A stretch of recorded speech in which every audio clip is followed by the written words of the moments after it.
136. Daryl sangat senang dengan panggilan telepon Caelan sehingga dia tidak bisa tidur. Sekte Istana Kehidupan Abadi telah membasmi Dixon dengan kejam. Timothy Dixon, patriark keluarga Dixon, terbunuh di bawah rencana Caelan. Keempat anak tirinya Zephyr, Nimbus, Levin, dan Volt ditangkap dan dikunci di aula Sekte Istana Kehidupan Abadi. Donoghue yang sebelumnya ditebas oleh Daryl lebih dari 300 kali dan belum pulih dari lukanya menerima lebih banyak tebasan ketika Sekte Istana Kehidupan Abadi membasmi keluarga Dixon. Namun, tubuh Donoghue hilang saat mereka membersihkan medan perang. Caelan bersikeras bahwa Donoghue tidak akan mampu bertahan setelah menderita luka berat seperti itu. Caelan menghela nafas menjelang akhir percakapan mereka. Hallmaster, Dixon dengan kejam melakukan segala macam tindakan keji karena penghasilan utama mereka berasal dari prostitusi dan perjudian. Mereka memiliki beberapa hotel besar yang juga terlibat dalam industri seks ilegal, kasino, dan bahkan menindas penduduk setempat. Penduduk kota Yunzu tidak senang tetapi tidak berani mengatakan sepatah kata pun terhadap keluarga Dixon. Daryl senang dan bersyukur saat dia mengerutkan alisnya. Tutup semua bisnis ilegal itu. Kita tidak boleh menggertak penduduk setempat begitu kita mengambil alih Dixon dengan kejam. Apakah kamu mengerti? Kami hanya akan menjalankan bisnis yang layak dan tidak ada yang ilegal. Dimengerti. Daryl bergegas ke sekolah Heksat keesokan paginya. Daryl sangat senang dengan pemberantasan keluarga Dixon dan tidur nyenyak malam sebelumnya. Dia segar dan bersemangat ketika dia bangun pagi itu. Dia melihat bahwa Dax sudah tiba ketika dia sampai di kelas.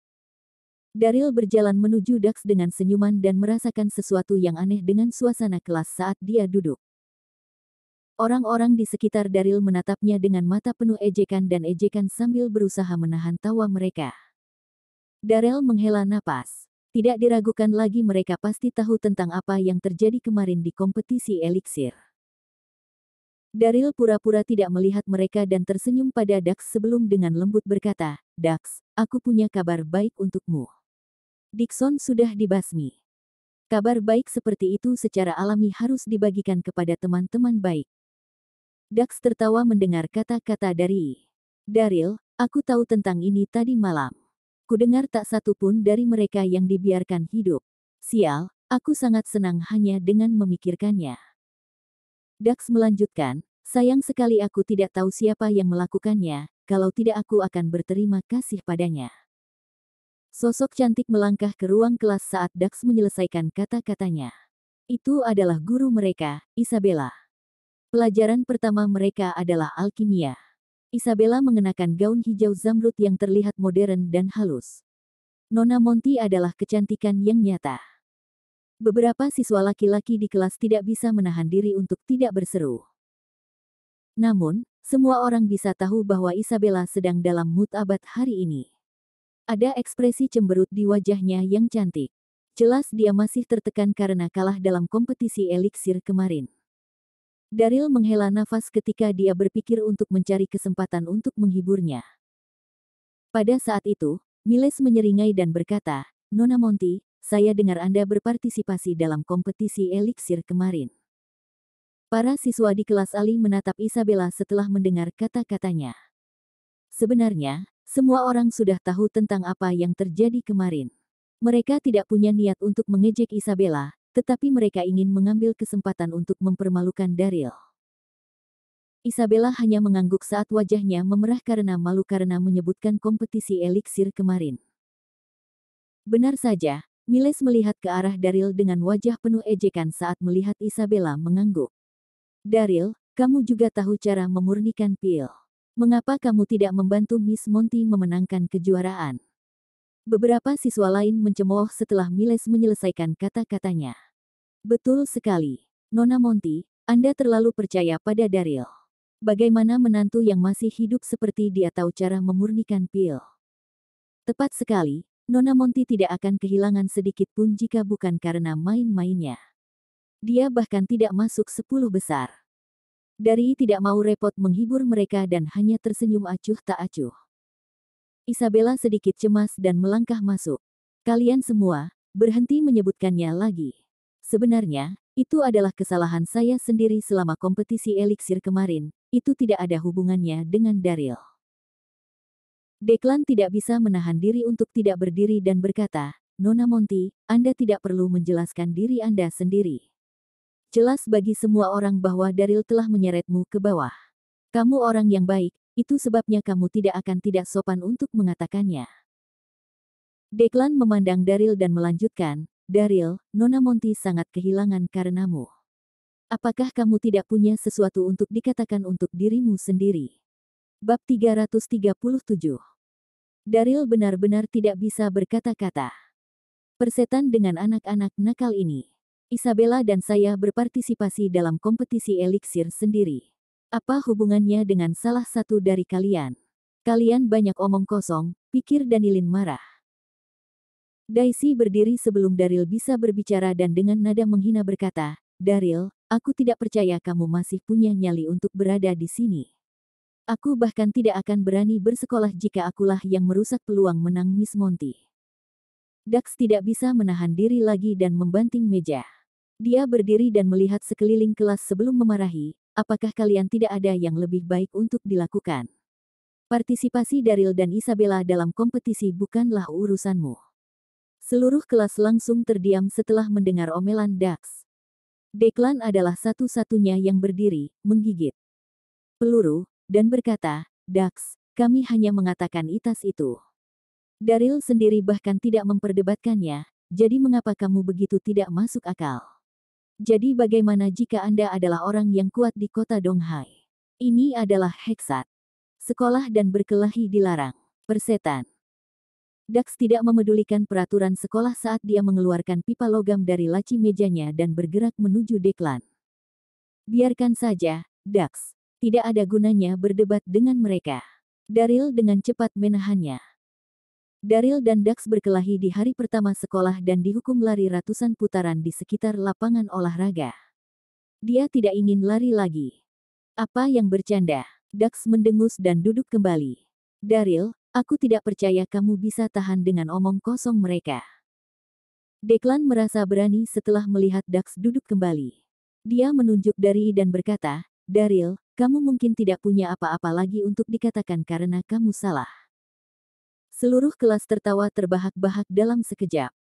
Isabella cemas dan berkata, siswa, cukup. Berhenti mengungkit masa lalu. Mari kita mulai pelajaran kita. Isabella merasa kasihan pada Daryl. Dia kalah dalam kompetisi kemarin karena dia.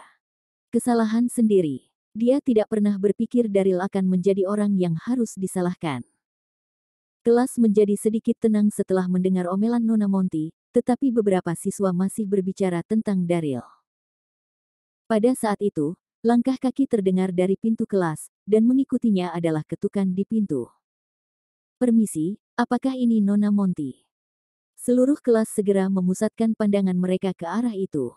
Seorang pria berjas berdiri di dekat pintu yang jelas bukan pria biasa dengan penampilannya yang halus. Isabella akan memulai pelajarannya tetapi meletakkan buku pelajarannya setelah mendengar suara itu. Itu akan menjadi saya. Anda akan menjadi siapa? Para siswa sangat penasaran. Orang ini terlihat seperti pria yang baik, mungkinkah pelamar Miss Monty? Pada saat itu, pria itu berjalan masuk sambil memegang kotak antik dan menuju Isabella sambil tersenyum. Salam Nona Monty, saya seorang master eliksir dari Asosiasi Eliksir Jiangnan. Nama saya Joel Seawot. Saya di sini untuk memberi Anda hadiah Anda. Penghargaan. Isabella mengangkat alisnya. Dia bahkan tidak berhasil masuk 10 besar, bagaimana dia bisa mendapatkan hadiah? Pada saat itu, seluruh kelas siswa tercengang. Apa yang sedang terjadi? Apakah Daryl tidak menggantikan posisi Isabella dan merusak peluangnya untuk menang? Mengapa masih ada hadiah? Daryl duduk di antara kebingungan orang banyak sambil tersenyum. Sepertinya Ophelia benar-benar orang yang bisa dipercaya. Kemarin Ophelia mengatakan dia akan memberikan kompensasi untuk Isabella, dan hari ini seseorang telah datang lebih awal dengan hadiahnya. Bab 338. Pria itu menyerahkan kotak itu kepada Isabella sambil tersenyum dan berkata, ketua menyebutkan bahwa kelompokmu adalah juara sejati kompetisi kemarin. Dia salah menilai kemarin, mohon maafkan dia atas kesalahan ini. Nona Monty, terimalah hadiah sang juara. Pria itu berbalik dan pergi begitu dia menyelesaikan kata-katanya. Isabella langsung tercengang saat dia berdiri di depan kelas. Hasil kemarin salah menilai. Pil obat mujarab yang Daryl butuh lebih dari 10 menit untuk disempurnakan adalah juaranya. Isabella tidak bisa menahan diri untuk tidak melirik dari saat dia merasa kakinya melemah. Dia telah menjadi guru untuk waktu yang lama dan ini adalah pertama kalinya dia merasakan pemujaan seperti itu terhadap seorang siswa. Seluruh ruang kelas menjadi sunyi karena semua orang tercengang. Apa yang sedang terjadi? Daryl sang menantu hidup benar-benar memenangkan kejuaraan kompetisi eliksir. Daisy dan Dapen juga terdiam saat mereka melihat Daryl yang tidak percaya. Pada saat itu, Isabella berjalan dengan tumitnya menuju Daryl dengan wajah gembira. Dia sedikit tersipu, menggigit bibirnya, dan berkata, "Daryl, ini semua karenamu. Ambil hadiah ini." Dia menyerahkan kotak itu kepada Daryl. Pikiran Isabella masih berdengung sampai sekarang. Dia tidak percaya dia memenangkan kejuaraan. Seluruh skenario terasa seperti mimpi. Namun, ini semua berkat usaha Daryl yang membuatnya menang.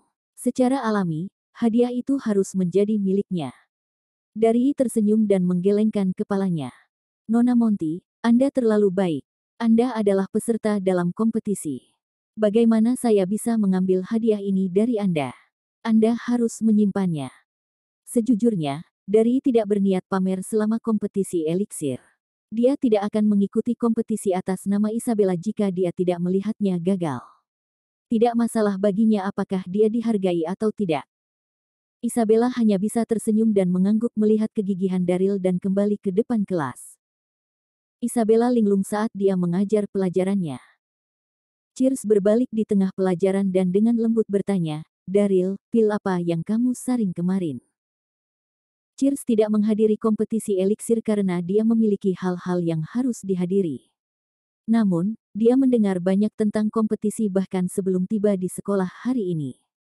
Dia mendengar seorang murid dari sekte Shaolin menyempurnakan pil solusi jiwa. Yang berarti pil yang disempurnakan Daryl pasti lebih langka daripada pil solusi jiwa. Daryl berpikir sejenak dan tersenyum. Tidak banyak, hanya pil ramuan sederhana. Setelah mendengar jawabannya, Cheers dengan lembut bertanya, "Daryl, bolehkah aku meminta bantuan? Seorang teman saya ingin memiliki pil eliksir yang disempurnakan." Daryl tersenyum dan berkata, "Tentu." Daryl merasa tidak sopan menolak wanita cantik seperti itu. Bagaimanapun, Cheers telah mengundangnya makan 2 kali tetapi dia tidak hadir. "Apakah kamu tidak akan bertanya padaku pil apa yang diinginkan temanku?"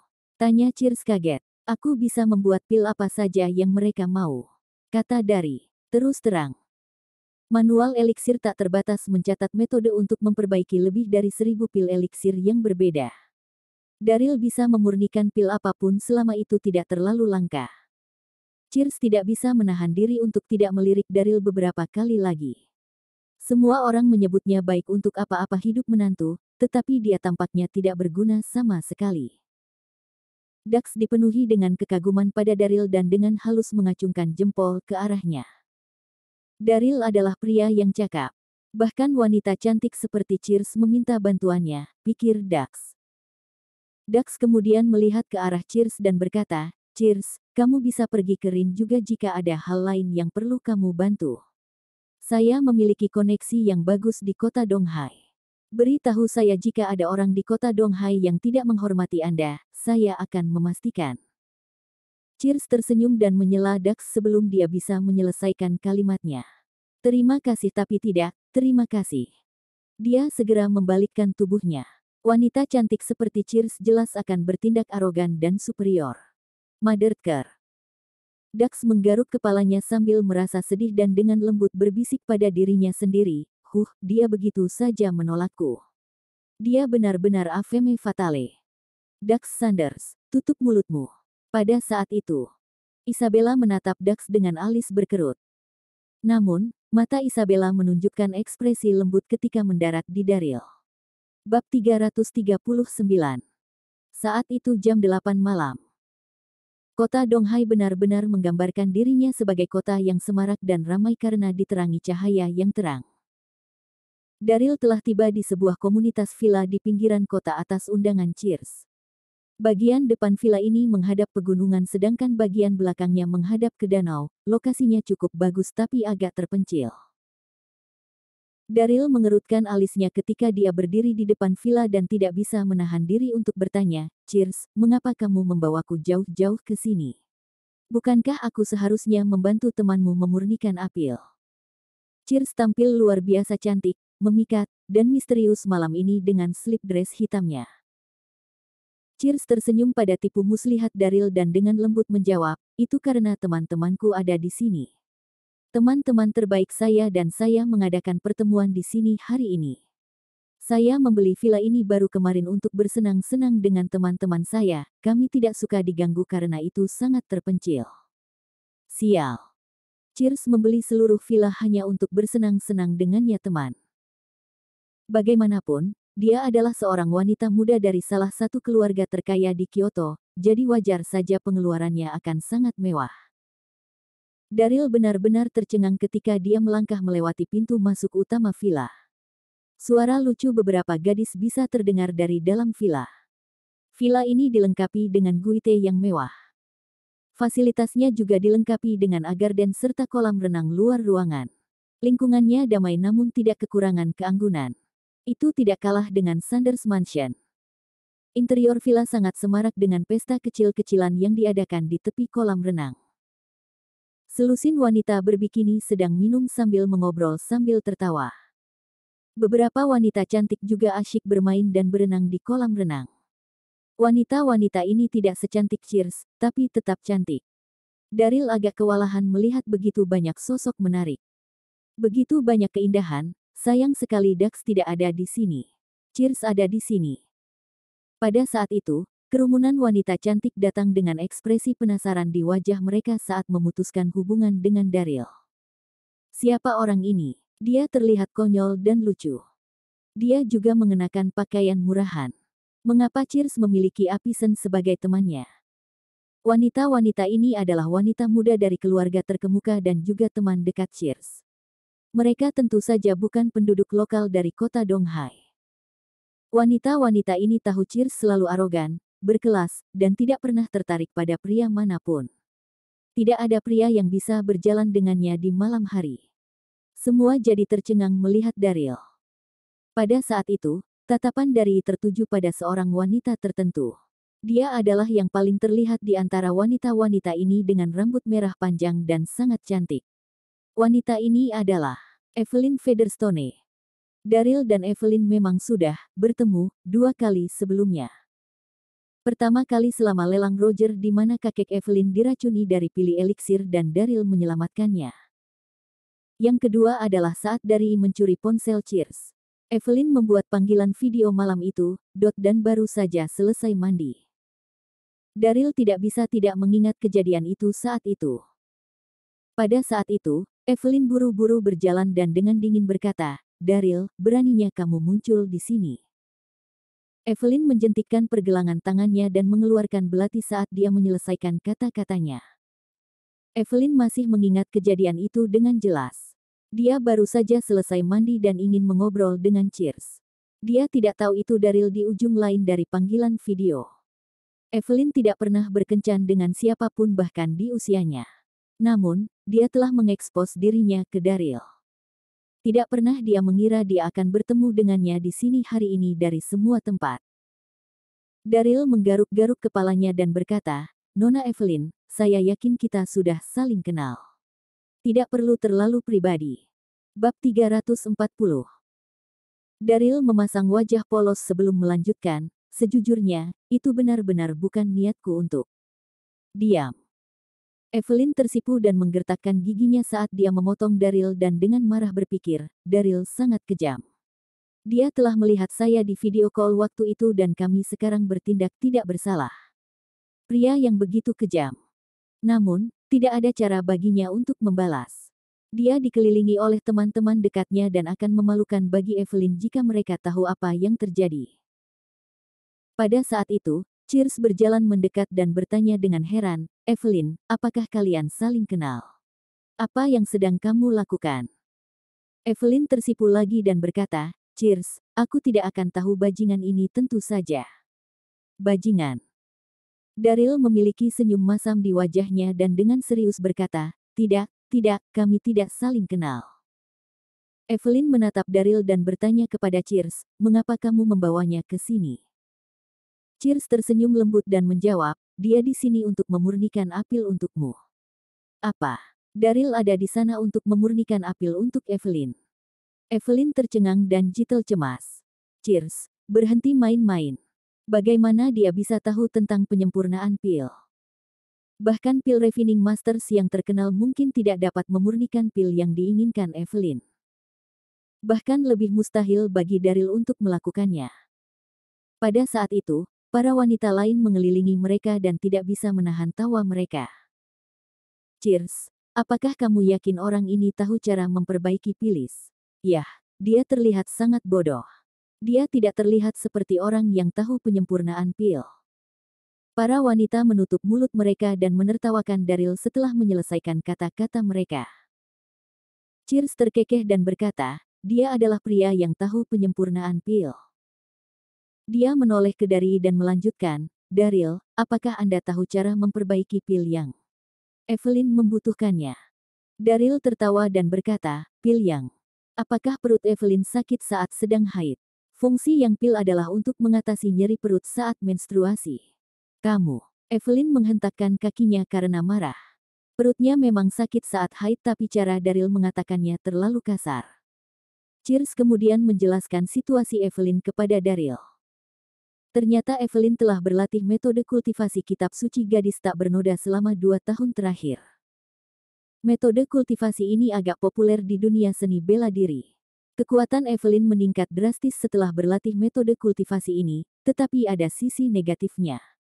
Kitab suci gadis tak bernoda adalah metode kultivasi tipe yin yang hanya dapat dikultivasikan oleh wanita dengan menggunakannya.